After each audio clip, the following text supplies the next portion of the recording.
মৃত্যুর লগ্নে আইসা ফেরেশতা জিজ্ঞাসা করবে আইনাল ইশতিগাল, বল তোর ব্যস্ততা কোথায়? চলে আসছি আমরা, নিয়ে নিব এখন তোকে উঠায়া, বল ব্যস্ততা কোথায়? তুই না বলতি বড় ব্যস্ত, আই এম ভেরি বিজি। 24 ঘন্টা নাকি ব্যস্ততায় কাটে। চলে আসছি আমরা, ফেরেশতার দল আইসা বলবে চলে আসছি আমরা, আইনাল ইশতিগাল, বল তোর ব্যস্ততা কোথায়? তুই না নিজেকে বড় ব্যস্ত বলতি,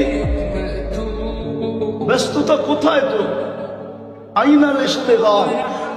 তারপর একটা টান দিয়া বলবে জালাল ইশতিগাল, তোর ব্যস্ততা শেষ। বাকিয়াল ওয়াবাল, সব ঘাটি তোর সামনে। ইনকাতাতিল আজাল ওয়ানকাতাতিল আমাল, তোর বয়সও শেষ, তোর আশাও শেষ। যাহাবাতিল আমওয়াল, তোর সমস্ত অর্জন হাতছাড়া। যত বড় অর্জন হোক দুনিয়া, মরতে দেরি, হাতছাড়া হইতে দেরি হয় না।